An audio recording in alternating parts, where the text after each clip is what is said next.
Үстүбүздөгү жылдын 28 ноябрь күнү Жогорку Кеңештин депутаттарына шайлоо өтөт. Ага карата Баткен областында бир мандаттуу 3 шайлоо округунан талапкерлер катышууда. Баткен телеканалы Борбордук шайлоо комиссиясы менен биргеликте талапкерлер үчүн теледебаттарды уюштуруп келет. Бул бүгүн теледебаттын 8-чи чыгарылышын көрөсүздөр. Саламатсыздарбы? Көрсөтүүнү мен Кайрат Жапаров жана кесиптешим Бингүл Көчөрова алып барабыз. Буга чейин теледебатка катышуу үчүн талапкерлер арасында атайын чучугулак уюштурулган. Мына ушул чучугулактын негизинде бүгүнкү теледебатка номер 3-чү Кадамжай шайлоо округунан 2-чи тайпадагы талапкерлер катышып отурат. Биз анда бүгүнкү теледебаттын катышуучулары менен тааныштырууну баштайлы.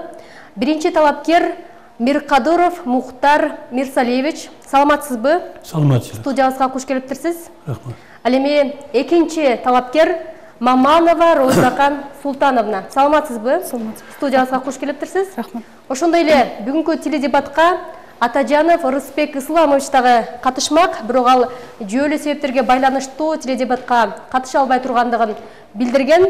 Урматтуу талапкерлер, урматтуу телекөрүүчүлөр, биз теледебатты баштаардан мурда теледебаттын шарттары боюнча сиздерге маалымат берип өтөлү. Урматтуу талапкерлер, теледебат 4 раундтан турат. Жалпысынан ар бириңиздерге 15 мүнөттөн убакыт каралган. Биринчи раундда 2 мүнөттөн убактыңыздар болот. Бул убакытты өзүңүздөрдү тааныштыруу менен пайдалансаңыздар болот. Экинчи раундда талапкерлер үчүн 7 мүнөт каралган. Мында алып баруучулар тарабынан сиздерге 3 суроо узатылат. Ал эми 3-чү раундда ар бириңиздерде 3 мүнөттөн убакыт болот. Бул убакытты сиздер бири-бириңиздерге суроо берүү менен же талкуу иретинде кааласаңыздар, каалоо тилек айтуу менен убактыңыздарды пайдалана аласыздар. Ал эми 4-чү соңку бул жыйынтыктоочу раунд. Мында сиздер акыркы минутлардан пайдаланып өзүңүздөрдүн шайлоочуларыңыздарга кайрылсаңыздар болот. 28 ноябрь күнү жарандар сиздерди эмне үчүн тандашы керек? Урматтуу талапкерлер, сиздерге дагы бир негиздүү эскерте кетүүчү жагдай. Мүмкүн болушунча убактыңыздарды туура пайдаланууга аракет кылыңыздар. Анткени бир раундтан артып калган убакытты кийинки раундтарда пайдалана албайсыздар. Ошондой эле теледебаттын жүрүшүндө мүмкүн болушунча жеке адамдык сапаттарга кегилишпегенге аракет кылсаңыздар. Анда даяр болсоңуздар теледебатты баштайлы. Башта айтып өткөндөй, биринчи раундда 2 мүнөттөн убактыңыздар болот. Чучугулактын негизинде катар номуруңуздарга карап кезек беребиз. Анда 2 мүнөттүк убакытты пайдалануу мүмкүнчүлүгү Мухтар Мирсалиевич, сизде баштай бериңиз. Рахмат. Урматтуу Кыргызстан эли, урматтуу телекөрүүчүлөр, урматтуу шайлоочулар. Мен Миркадыров Мухтар Мирсалиевич 1956-жылы Кызылкыя шаарында төрөлгөм. 63-жылдан 73-жылгача Кызылкыя шаарынын номер 5-чи орто мектебинде билим алып, 73-жылдан 78-жылга чейин Бишкектеги Скрябин атындагы Айыл чарба институтуна окудум.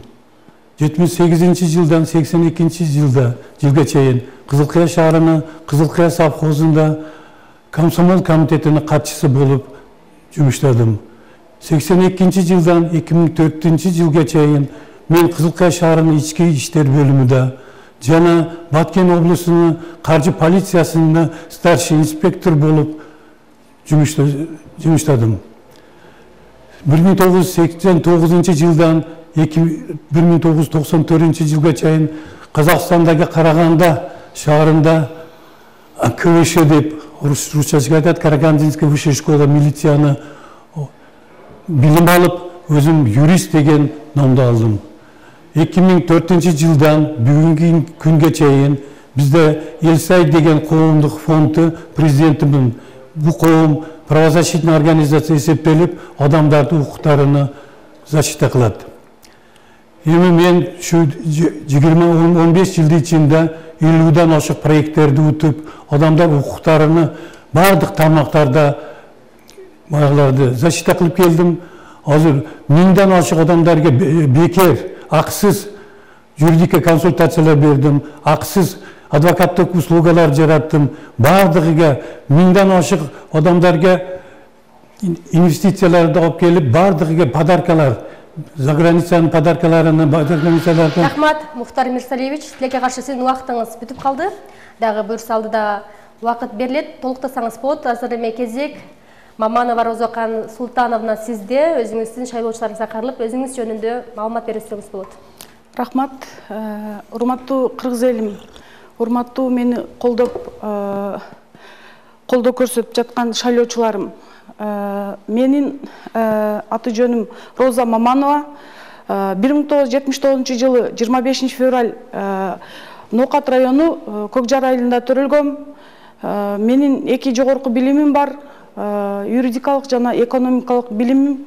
Ушул өз күчүм менен алган билимимди бүгүнкү күнгө чейин Баткен областындагы бир топ коррупциялык иштерди укук коргоо органдарынын карапайым элдин укугун кордогон мыйзамсыз иштер боюнча жана адилетсиз соттор боюнча жана мамлекеттик кызматта отурган кызматынан пайдаланып каалагандай мыйзамсыз иштерди, социалдык объекттерди арзан баада өз кызыкчылыгына мыйзамдаштырып алган фактыларды ачып, Баткен элим үчүн бир топ көйгөйлүү маселелерди чечип келдим. Мындан сырткары мен Баткен областындагы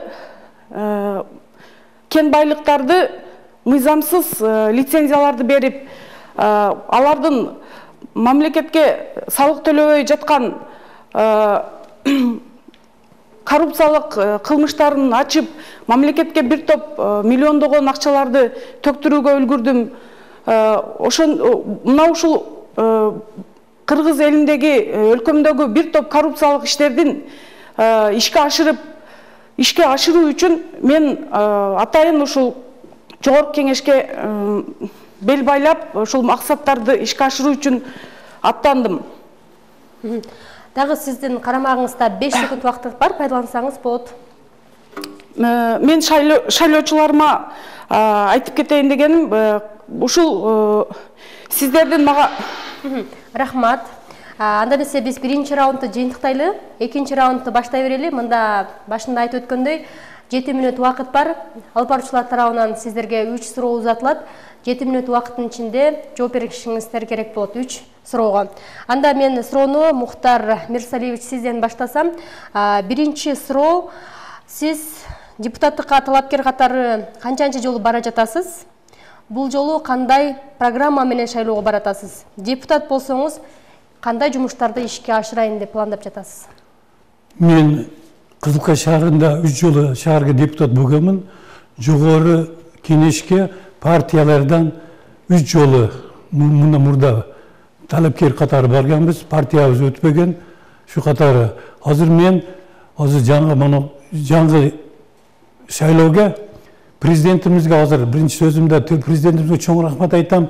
Бизге окшогон мындай одномандатный округдарды ачып, акчасыз административдик ресурстарды колдонбостон карапайым эл дагы шу шайлоого барышка мүмкүнчүлүк берди. Шунга дагы барып, мен азыр элимди, журтумдун проблемалары эл бизден дагы көп билет. Бар жок жерде көп проблемалар. Немеге дегенде биздин өлкөбүз экономикалык пока жакшы болгон жок. Зарплаталар жуда аз болуп атат. Шуның үчүн адамдарыбыз кайсы тармакта иштебесин, кантип баланы чакалардын бакам деп баягы мизерный зарплаталарда, образование, медицина, милиция барлык тармакларда бул зарплатага жашоо болбойт. Бир дагы обедиң менен жол киреңге жетет деген зарплата берип атат. Шунда баягы бардык немелер, бюджетный организациялардын немелери өзүнүн жеке менчик башка бизнестери болбосо, булар бардык жаман жактарга барып, кантип бала үйүмгө акча тапып, бала чакамды бакайын деген көп нерселер болуп атат. Шунда шуларды бардыгын билип, буларды кантип оңлаш жолдорун мен чоң опытым бар, кантип каерден акчаны бюджетке тапып, кантип туур кылып, билимди кантип бериштерге. Вактым кетпесин, кеңеш суроо. Рахмат, анда экинчи суроону берели. Бүгүнкү күндө коррупцияга каршы мамлекеттик саясат ишке ашып жатат. Сиз саясатка бараткан адам катары коррупцияга каршы күрөшүүдө так багыттарды айтып берсеңиз, кайсыл тармактарда бүгүнкү күндө көбүрөөк коррупция байкалып жатат. Кайсыл тармактардагы ушул коррупциядан тазалануу керек жана кандай сунуштарды айтар элеңиз? Жана баягы айтканымдек, şu күнгө чейин 30 жыл болуп атат. Бизди Кыргызстанда коррупция абдан жогору болгон. Бардык тармакты bir жакшы томону эч кайсы тармак туура мына эми образованияда буякта коррупция болуш кыйын, шунда дагы бечере баягы мугалимдар кыйналып жашап атат. Ну бардык чоң этапта мына кум тоор дейсиз, бардык министрликтарда акчалар бөлүнүп, Кытайдан алып келген канча бизди инвестицияларды, канча акчаларды аны битта плоскогубцы дегендерди $600 алып бүтүн кадр проблемасы. Bizde Kırgızistan'da en çoğun problema bu kadr probleması. Bizde kadr probleması nimeden kelip atadi? Baldardı жақсы okutup, жақсы tarbiya berip, жақсы bayaklarda partiyalar, partinin sistemi bolganda bardığı bitti partinin lider çeçip atadi. Keyin partinin lider bardık tarmaqtарды bölüşüp alıp, kim düşünbegen selxozdu, düşünbegen başka bir strukturalarda alып kelip, ministerlerdi koyup, bardık jerde bular men görüşüm, meni көз карашым boyunca berdi bardık nimeler toka акча кыйганы келди деп ойлойм да. Бардык тармаларда барып иштегени, элге кызмат кылайын деген присяганы берет, бардык депутаттардын дагы көпчүлүгү. Ну бардык эмес. Ну көпчүлүгү ушундай жакшы эмес карам акчаларга өзүп, Кудайдан коркпой, бардыгы шунга окшогон нерселерге барып атат. Шуның үчүн тиякта жогоруда шундай кылып жүрсө, любой акчаны бөлүп бергенден кийин 10%, 20% өзүнүн акчаны алат. Кийин баягы астыга түшүп, баягы субарендалар келгенде тиги жагы жеп керектүү жерлерге 20-30% акча жетип барат эле. Мен шаарда депутат болуп, бу акчаларды бөлүнүшүп, кандай кетип, баягыларды любой комиссия келип текширип, ревизия келеби, счетный палата келеби, бардыгыны тамагы бар экен дейт да. Бардыгыга акча бериши, бардыгын тынчтып, эч кайсы тармакта, оны прокуратура, милиция дегенлерди бардыгы да канча иштерди мен укук коргоочу болуп кылсам, бардыгы да натуру болуп, баягы бечаралар пул акчасы балдар утат, бечаралар уткузуп кетет. Рахмат. Соңку 3-чү суроо. Кыргыз Республикасынын өзүңүз билгендей, барыбызга маалым болгондой, Кыргыз Республикасынын президенти Садыр Жапаров тарабынан Баткен областына өзгөчө статус боюнча мыйзам жана 2021-2035 жылдарга Баткен облусун өнүктүрүү программасы кабыл алынды.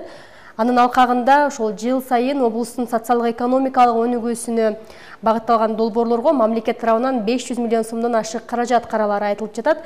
Сиз мына ушул экономикалык программага Баткен облусундагы кандай ири долбоорлорду сунуштап элеңиз? Бу жакшы программа, энди действительно Баткен облусу бу проблема Баткен облусундагы биз 2003 жылдарда Долина мира деген фонд менен иштеп, чегара проблемаларын жазганыбызда Долина мирада бардык жерлер, элдер кетип атат. Бу жерлерде чегереге адамдарды ишиге караш керек, баягыларды кандай жашап атат, неме менен тиричилик кылып атат деп отчетлар жазганбызда бардыгын Баткен облусу боюнча. Эч ким бу неправительная организация, бу иностранный агенты деп неме деп туура кабыл кылышпай, биз бу жерде бүтүн болуп аткан, бүгүнкү болуп аткан иштерди 15 жыл мурда бардыгын жазып келгенбиз. Эми азыр Баткен облусуга особый статус берди. Бу жерде жакшы өкмөт tomonidan дагы жакшы жардамдар болот. Мен эртең депутат болуп, Кудай кааласа барып, инвестицияларды каерден кантип алып келишти беле? Канча досторум, Өзбекстанда, Россияда досторум, сен бияка гарантия берип, жерди тапып, баягы немелерди кылган, биз барып заводдарды курайлы, ГЭСтарды курайлы, бардыгын кылам деди. Немеге Кыргызстанга келбей койду? Келген адамдардан билесиңер, бардыгыдан алдын любой министрге кирсе өзүнүн долясын алыш болгон. Бу канча мына Өзбекстандагы автобаздагы Корея, Кыргызстанга келген, табак фермалардагы келген бардыгы кетип калган. Бияқта гарантия жок, эртең революциялар болуп, биз шайлоолор натуру өтүп, шайлоолор аркылуу. Мына эми биринчи жолу биз дайым билгенмин мен, что бизде партия өтпөйт, бечара бардыгы өткен партиялар, бу власты партиялары, президент партиялары, бойларды партиялар өтөт да. Азыр эми бечара тууру акыйкат кылам деп эртең барып шөйлөдөгү трибунада туруп алып тогур сөздөрдү айтып, акыйкатты айтып, хамма немелер менен керектүү болсо бардык нарушенияларын билебиз, каерде болуп атат. Бардык эң главный азыр бизге бөлүп аткан акчаны тууру қай жерге, қай немеге беріп өткенді алып, бұны народный контроль дейі елді контролі бұнан қылдырыш керек. Бардық алған, ақшаны алған адамдар субаренді алып, бұны жолдары салышып отады. Бардық қылып отқан іштерді қылып көріп отабыз.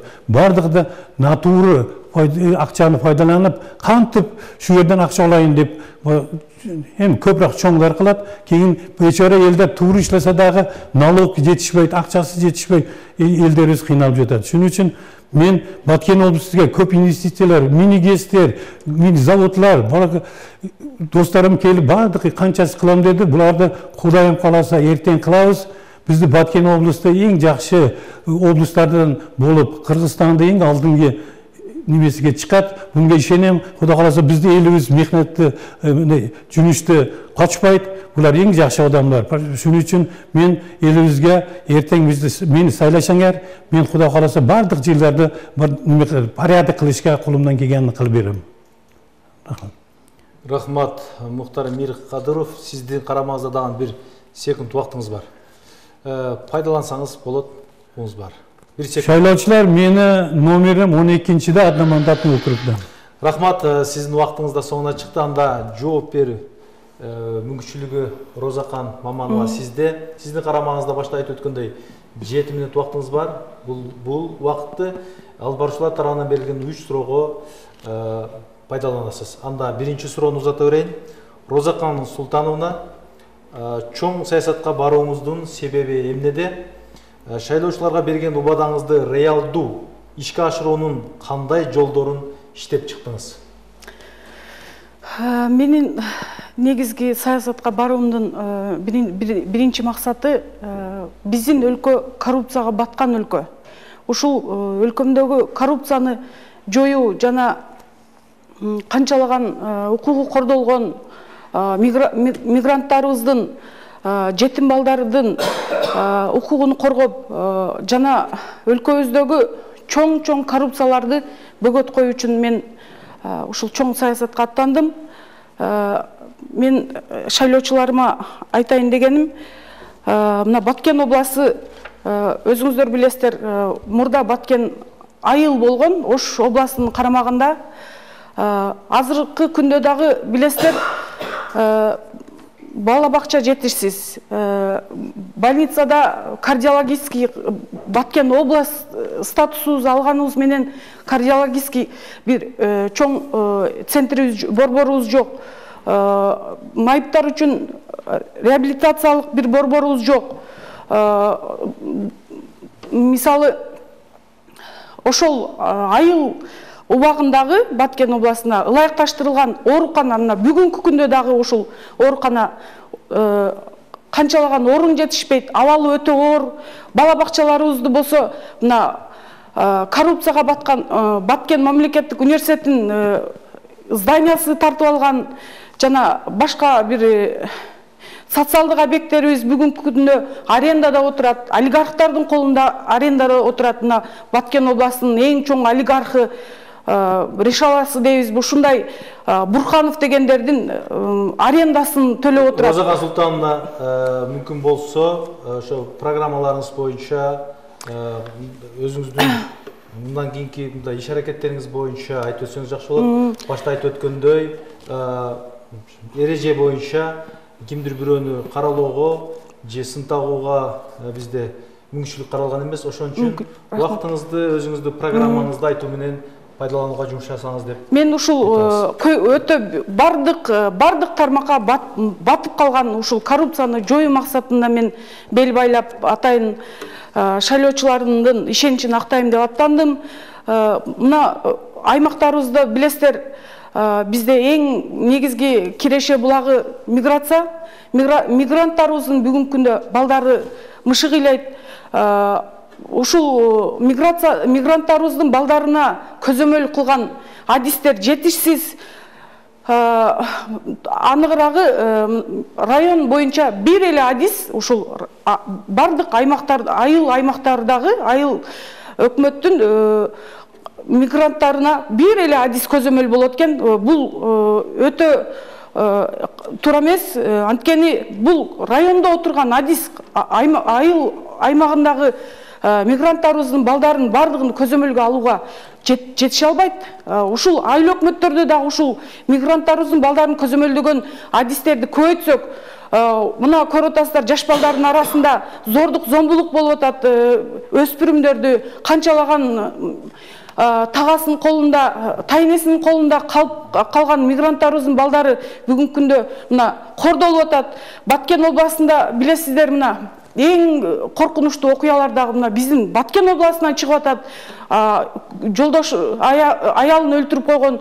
Мына ушундай мыйзамсыздыкка ушул укук коргоо органдарынын мыйзамыбыздын алсыздыгы, коррупцияга баткандыгынан мен мындан сырткары дагы жогорку окуу жайлардын дагы реформа кылууга мен бар күчүмдү жумшайт элем. Анткени сабакка барбай эле бир керек болсо бир бүтүн факультеттер бир да студент сабакка келбестен дипломдорду алып атат. Булар боюнча мен бүгүнкү күндө дагы изилдеп келем. Андан сырткары жасалма дипломдор боюнча кандидат науктардын бир топ институттун директорлору жазаланып атат. Булар боюнча биз коррупциялык иштерди алып, жасалма дипломдорду аныктап, жазалаганга чейин бардык. Жасалбаган жолдор, курулбаган курулуштарды аныктап чыктым. Рахмат, Розахан Султановна. Урматтуу талапкерлер, алдыңыздарда экранда сиздердин убактыңыздар көрсөтүлгөн. Мүмкүнчүлүк болсо, ошол өзүңүздөрдүн убактыңыздарды ошол экранга карап пайдаланып колдонууга сиздерге толук шарт бар. Анда сизге даяр болсоңуз, экинчи суроону узатайын. Сиздин карамагыңызда 2 мүнөт 41 секунд убактыңыз бар. Сиз социалдык, укуктук адилеттүүлүк боюнча өз оюңузду социалдык тармактарда активдүү жана ачык билдирген жарандардын катарында турасыз. Сиздин ишмердүүлүгүңүз адам укуктарына байланыштуу болсо, эгер депутат болуп калсаңыз, адам укуктарын коргоо боюнча кандай мыйзамдарды сунуш кылып, жигердүү ишке ашырат элеңиз? Кудайым насип кылып мен ушул жогорку кеңешке депутат болуп барып калсам, бул социалдык укук боюнча биздин өлкөдө мыйзамдар өтө алсыз жана укук коргоо органдары тарабынан, прокуратура тарабынан көзөмөл акчалууларга гана көзөмөлдөнгөн, дагы акчасыздарга каалагандай мыйзам кордолгондор, өзүнүн укугун пайдаланып билбегендер бүгүнкү күндө көрүп атасыздар, социалдык тармактарда кеңири таркап турат. Ушулар боюнча бир топ өзгөртүүлөргө жана мыйзамдардын ишке ашырыш жана ал боюнча адилетсиздиктерди жоюуга бар күчүмдү жумшайт элем. Рахмат. Сиздин карамагыңызда 1 мүнөт 53 секунд убактыңыз бар. Биз 3-чү суроону узатабыз. Аял үйдүн куту дейбиз. Азыркы учурда аялдарыбыз үй бүлөнүн гана эмес, өлкөдө саясат, экономика, бизнес тармагында куту болуп калды десек жаңылышпайбыз. Ошол эле учурда аялдарыбыз көбүрөөк колдоого муктаж. Эгер сиз депутат болуп калсаңыз, биздин аялдардын жумушсуздук маселесин чечүүгө кандай кылып салым кошосуз? Мен өзүм 5 уулдун энесимин, 5 уулду жалгыз тарбиялап келе жатам. Мен жоон терим менен бул энелик, мээрим жана үй бүлөнүн арабасын тартып кеттүүнү мен өзүм жакшы түшүнөм. Эгерде депутат болуп барып калсам, ушул аялдардын укугу бизде чындыгында өзүбүздүн мына Баткен областынан чыкпайын, укугу кордолгондор жана мыйзамсыз адилетсиздиктерге учураган учурлар өтө көп болуп атат. Эгерде ушул мыйзамдарыбыздын аялдар боюнча бир топ өзгөртүүлөргө жана булар боюнча көп иштерди, жумуштарды алып бармакмын. Аялдардын үйдүн куту, андан сырткары мына жаш балдарын таштап миграцияга, Россияга чыгып кетип атат, үй бүлөнү багыш үчүн, үйгө кичинекей бөөгүн таштап базарга чыгып кетип атат.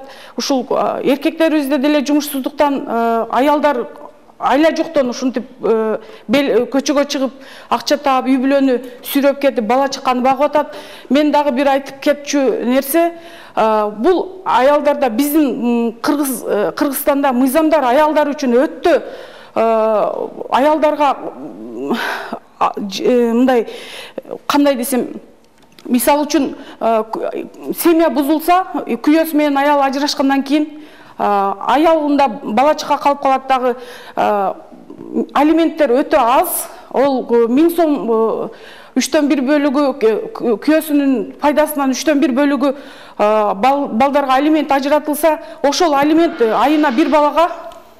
Кечиресиз, Розахан Султановна, сизге бөлүнгөн убакыт соңуна жетти. Сиз эгер оюңуз аягына чыкпай калган болсоңуз, 4-чү раундда жыйынтыктоочу раундда дагы сизде убакыт болот. Ошондо кошумчалап жыйынтыктап койсоңуз болот.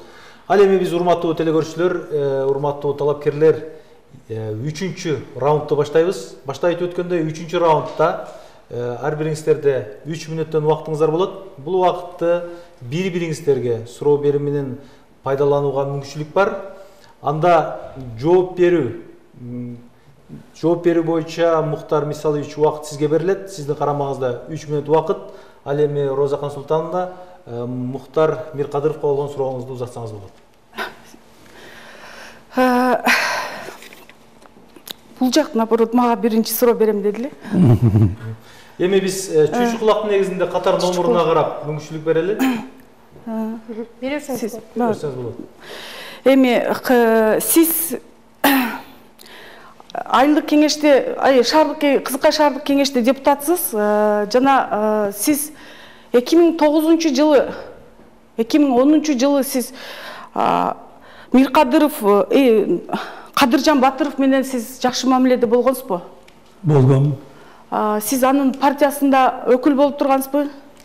Onun partiyası bo'lgan, но 2007 жылда Родина партия bo'lganda, shunda biz yerda Кадыржан Батыровдун партиясы болгон. Сиз жана ушул 2010 жылдагы улуттар аралык кастыкта сиз да өзүңүздүн кандай эмеңизди айта аласыз? Мен Кадыржан Батыровдун өкүлү болуп Розахан Султановна, сурооңузду биротоло берип бүтүңүз, анан кийин жооп берсин. Ошон үчүн ар бир экинчи үчүнчү жолу суроо бергенге мүмкүнчүлүк жок. Ошон үчүн сурооңузду толук берип алыңыз, андан кийин жооп берүүгө убакытты кетирели. Ушул Кадыржан Батыровдун Родина деген партиясында сиз 2009 өкүлү болуп тургансыз Кызылкай шаарында. Ушул туурабы, ушул Кадыржан Батыровдун ушул 2010 жылдагы үгүт иши, улуттар аралык кастыкты козгоо иштеринде сиздин кандай иштериңиз бар? Жана бул боюнча эмне үчүн сизди УКМК жылга сурак берип, сиз УКМКнын көзөмөлүндө турасыз? Сиз ушул боюнча жооп берип койсоңуз. Ошол 2010 жылдагы сиз улуттар аралык кастыкты козутууда сиздин дагы салымыңыз барбы? Жооп бериңиз. Тура мен 2005 жылдан бери Өзбектер үйүмүндө Баткен областынын представители болуп келгенмин. 2007 жылда Родина партиясы шайлоого барганда шайлоого өтпөй калган, регистрациядан өтпөй калып келген. 2010 жылда баягы вакыялар болгонда 2005 жылды 5 июнда biz бардык Өзбек улутунун лидерлери Бишкекте международная организация по правам меньшинства деген встреча кылдык. 7-июнь күнү бизди Атамбаев өзүнүн немесиге чакырып, шу жерде бизди партияда менге жардам бергиле деп неме кылды. Биз болуптур деп 12 киши барганбыз баягы немеге. 12 киши болгондон кийин biz Кадыржан Батыров жок, у чыгып кеткенден кийин унга иш козгоп киргизбей койгон. Кадыржан Батыров менен сүйлөшүп келип айтабыз дегенбиз. 10-июнь күнү саат 8-де уштан бардык өзбек немелери Баткен аркылуу Кайракон немеге бардык. Кадыржан Батыров келди. Бардык сүйлөшүү болду. Кайсы партия неме кылабыз дегендер кеч саат 10 болгондо биз тиги жерден кайра границадан саат 12-де өттүк. 10-июнь күнү 12-де, 11-июнь күнү. Өтсек бардык телефондарыбыз иштеп, уруштар башталыптыр. Кийин бардыгыбыз келип Кадамжайга келгенде эч кайка өткөзбөй коюшту бизди.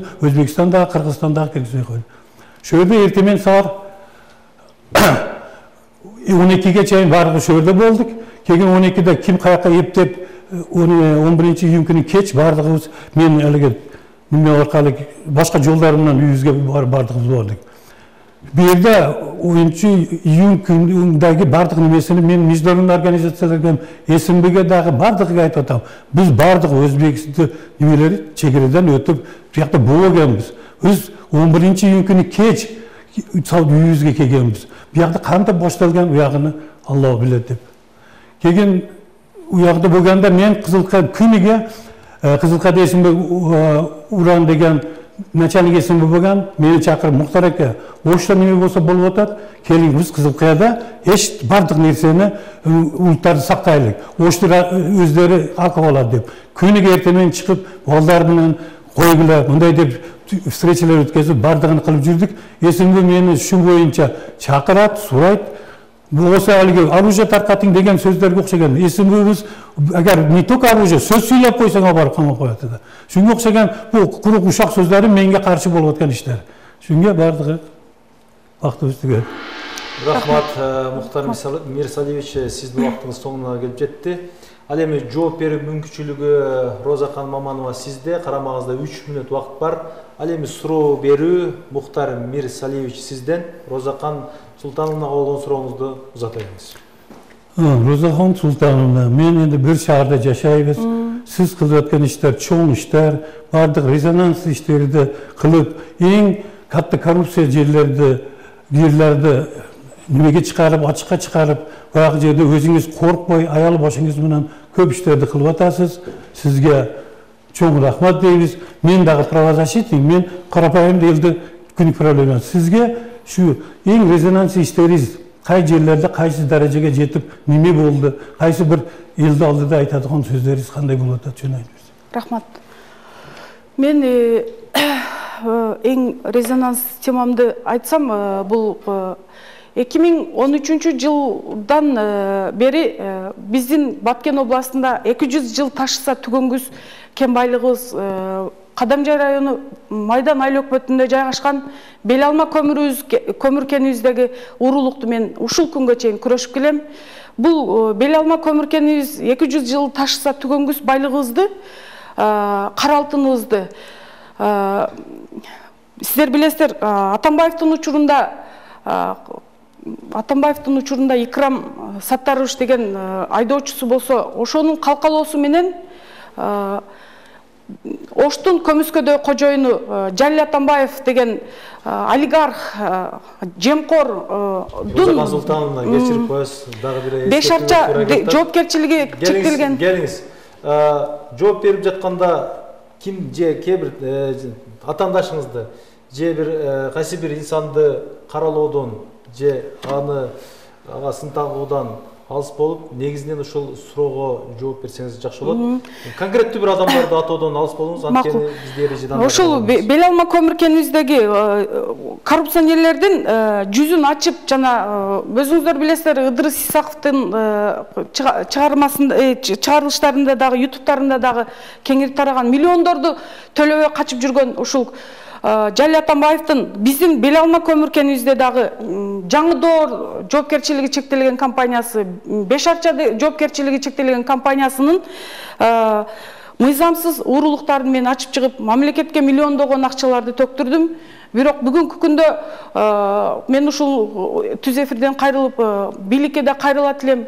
Ушул мен кыргыз элиме таандык болгон Белалма көмүр кенди бүгүнкү күндө Казакстандын олигархы Дарика Назарбаеванын Vertex Gold компаниясы бүгүнкү күндө дагы уурулукту улантып, Өзбекстанга завод фабрикаларына арзан баада ташып жатат.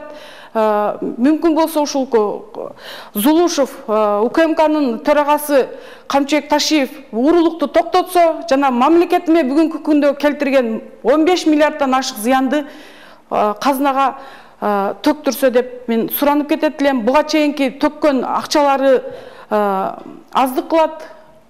Мен журналисттерге да кайрылат элем. Ошол Белалмага көмүр кендин жеринен барып, канчалаган мөңгүлөрүбүз бузулуп, Исфайрам дайрасынын жаратылышыбызга келтирген экологиялык зыяндарды бүгүнкү күндө мамлекетибизге ачыктап ушул коррупцияны бөгөт койсо деп мен суранып кетет элем. Сиздин карамаңызда дагы 27 секунд бар пайдаланууга. Кадамжай округу 3 бюллетень номерим 17 шайлоочуларынан суранып кетет элем. 17 номерин шайлап койсоңуздар. Сизде дагы 16 секунд убактыңыз бар. Пайдалана бериңиз. Мындан сырткары өлкөдөгү мына губернаторубуз болгон Абиш Халмурзаевдин аудан Матрезердеги 2,5 миң тонна будайын дагы ачып, бүгүнкү күндө ушул коррупциялык иштер дагы ачыкка чыккан менен. Рахмат. Розакан Султановна, сиздин дагы убактыңыз бүтүп калды. Урматтуу талапкерлер, кечирим сурайм. 3-чү раундду жыйынтыктайбыз. Анда 4-чү раундга кезек берели. Бул жыйынтыктоочу теледебатка бөлүнгөн сиздердин 15 мүнөт убактыңыздардын акыркы минуталары десек болот. Мына ушул учурдан пайдаланып өзүңүздөрдүн шайлоочуларыңыздарга кайрылсаңыздар болот. 28 ноябрь күнү жарандар сиздерди эмне үчүн шайлашы керек. Анда Миркадыров Мухтар Мирсалиевич, сиздин 3 мүнөт убактыңыз бар. Пайдалана берсеңиз болот. Урматтуу шайлоочулар, урматтуу телекөрүүчүлөр, мен өзүбүздү мурдагы выступленияларда бардык проблемаларды азмаз айтып кеттик. Эми конкреттүү азыр мен депутат болсам, биринчи очередде неме кылам дегени. Биринчи окууда мен проблеманы, бизди Кыргызстан проблемасыны билим берүүдө эсептейм, образованияда. Неме дегенде мектептерибизде окуу программалары, мугалимдар аз зарплата менен жакшы окутуп, балдары окугусу келбей калган. Мына институттарды дагы көрүп атасыңар. Бардыгы да окубай эле диплом алышып, бардыгы сатып алышып кылып жатышат. Шунга билимди жакшы берсе, мына турецкий лицейлерге окшоп, балдары жакшы окутуп, англис тили башка жерде кылса, буларды көрсөңөр бардык жерлерде билим. Эң биринчи проблема кадрды жакшы тарбиялаш. Bu zarplata bunday zarplatalarni bunday ekonomika bilan baldarni tarbiya qilish qiyin. Medisinadagi kecha Covid'da ko'rdinglar qancha odamlar kasal mediklar nima bo'lib ketdi. Militsiyadagi 15 ming zarplata bilan qantib kecha ertadan kechgacha ishlash kerak. Shular zarplatani ko'tarmaguncha, korrupsiyani yo'qotguncha. Shuning uchun elning huquqi eng главный jana men o'ylagan nima ko'p gosorganlar boya aytgandek bunday zarplata az uchun bardıq жерде qantib ақша qilsam degan o'ylar borda. Bardıq ko'p organlar, byudjet organizatsiyalar eplab, tirikchilik qilib, bir spravka, boshqa narsalar qilib, haligi odamlarni qiynagan yerlari bor. Shuni men o'zim как deputat bo'lib, как правозащитный advokat bo'lib, bunday narsalarni o'zim okrugimda, Qirg'iziston bo'yicha bunday nima, o'zim okrugda bardıq strukturani, odamning huquqini buzmay ishlaydigan qilishga qila olaman. Gosorganlarda ertek yana bir nemesi, ona obul sot bolsa, Batken облыстан бардык жерден 10-20 адам болып келесіз, bir advokat kelбей қалып, тиги келбей қалып, жана кайра кетишет, кегин жана келишет, или bir процесс эртек калдырылды деп. Шулар бардыгы облус структурадагы башка дагы органдар барып жер-жеринде bir жумада bir жолу өздөрүнүн процесстерин шулерде өткөзүшкө, шунга окшогон структураларды кылышка неме кылам. Keyin Qizilqada semzavod bor. Semzavod bu Qizilqayaniki. Buni men qantib qaytirish, qaysi zakonlarni o'lishni bilam, Xudo xolasa qaytib beram. Qizilqada Bo'z degan kanal bor. Shunda Bo'z kanali 20 yildan beri qurilib, hech qanday nimalar bo'yicha o'tadi. 1350 gektar bor. Bu yerda qancha odamlar yerda bo'lishi mumkin edi. Bular yerda bo'lmay, uyda bo'lmay qancha problemlar bo'lib o'tadi. Meva chevalarni bog'lar o'stirib, qayerga borishni biladi, zavod, fabrikalar yo'q. Investitsiyalarni olib kelish kerak. Apache deganlar bor, ko'mir chiqaradi. Hukumat o'zi ko'mir berelar va apachilarni qiynab, jopib, aqchasini olib, yana qayerga ochib yurishadi. Chunki aeroportimiz bor, ishlatish kerak. Gaz degan problema shaharlarda yo'q. Shu gaz problemasini shaharlarga olib kelib, bardig'i qilsa, elektr energiyani ishlatmay gaz bilan isish mumkin. Rahmat, Muxtar Mirsaliyevich, sizin dagы so'nggi minutіңіз жиынтықталды. Разышылық білдіріңіз. Кезек Розакан Султановна sizde 3 minut Вакыт бар, карамаңызда, өзіңізді шайлоочуларыңызга карасаңыз болот. Кыргыз Республикасынын негизги мыйзамы Конституция боюнча Кыргыз Республикасынын президентинин жарлыгы 2021 жылдын 28 ноябрында өтүлүүчү шайлоого жана шайлоо өткөрүлөт. Мен Роза Маманова Кадамжай 3 округунан номер 17 бюллетень номери менен аттанып жатып, бир топ максат буга чейинки Баткен областына коррупциялык фактыларды ачып күрөшүп келсем, ушул ой максаттарымдын бардык аягына чыгаруу үчүн, ишке ашырыш үчүн, өлкөмдөгү элимдин жашоо шартын жакшыртуу үчүн атайын максат кылып бел байладым. Бул менин негизги программамда ушул бүгүнкү күндө жетим балдар боюнча дагы сөздөр анча айтылбай келет. Жетим балдардын эртеңки күнү кароосуз калган, менин депутат болуп барып калсам, эртең мектепти бүткөн соң мамлекет тарабынан бюджетке киргизип, бюджетте окутуп, акысыз окуп, андан кийин иш менен камсыз кылып, аларды да путка тургузуу боюнча мен бар күчүмдү жумшайм. Мындан сырткары бир топ социалдык объектилердин, бала бакчалардын жана парк жана башка көптөгөн маданият үйлөрү, театр, кинотеатрлар мыйзамсыз олигарх чиновниктердин колуна өтүп кеткендиги боюнча мамлекетке кайтаруу мыйзамдары боюнча иштеп чыгып күрөшүүнү сөз берем. Андан сырткары биздин эң Исфарям дарыябызды мини гэстерди куруп, ал сууларыбызды кошуна мамлекеттерге агып кетүүсүнө бир программаларды иштеп чыгып, ушул алкагында мен иштерди алып бармакмын. Андан сырткары ушул Кадамжай районундагы Үч Коргон айыл өкмөтүндө бир топ үрөнчүлүк, чарба үрөн өстүрүү боюнча 50 гектардан ашык жерлерди мыйзамсыз олигархтар бүгүнкү күндө көчөт өстүрүп, аким ал жерде райадминистрациянын башчыларга чейин 5 гектар, 7 гектар өз жеке кызыкчылыктарына иштетип келгендери боюнча дагы кайтарып мамлекетке үрөн өндүрүп, мамлекетиме пайдалуу иштерди жасап, жана менин эртеңки күнүмдө ушул 5 балам бар эле, жашоом коркунучта дебестен. Рахмат, Розака Султановна, сиздин да убактыңыз соңуна чыгып калды. Биз сиздерге ыраазычылык билдиребиз. Урматтуу талапкерлер, мына бүгүнкү чыгарылышка теледебатка бөлүнгөн убакыт соңуна келип жетти. Сиздерге ыраазычылык билдиребиз. Урматтуу телекөрүүчүлөр, сиздер 2021 жылдын 28 ноябрына дайындалган Жогорку Кеңештин депутаттыгына бир мандаттуу Кадамжай шайлоо округунан ат салышып жаткан талапкерлердин катышуусундагы теледебатка күбө болдуңуздар. Бүгүн бизде Миркадыров Мухтар Мирсалиевич жана Маманова Розакан Султановналар болду. Ал эми бир талапкерибиз Атажанов Рыспек Исламович жүйөлүү себептерге байланыштуу келбей калды. Ал эми келерки теледебат эртең 24 ноябрь күнү эфирге чыкмакчы. Адаттагыдай эле теледебат кечки саат 8:30-да түз эфирге чыгат. Сиздер бизди социалдык баракчалар аркылуу Баткен медиа борбору деп түз эфирден да көрсөңүздөр болот. Ошондой эле бул теледебаттын коноктору Кадамжай шайлоо округунан төмөнкү талапкерлер катыша алат. Назарбаев Абдунаби Салыевич, Максутов Мурсалим Султаналиевич, Ганыев Каныбек Токтоматович жана Досанов Нурбек Маликовичтер болмокчу. Биздин көрсөтүү соңуна чыкты. Көрсөтүүнү мен Кайрат Жапаров жана кесиптешим Миңгүл Көчөрова алып бардык. Биз менен бирге болгон телекөрүүчүлөрүбүзгө ыраазычылык билдиребиз. Келерки теледебатка чейин аман туруңуздар.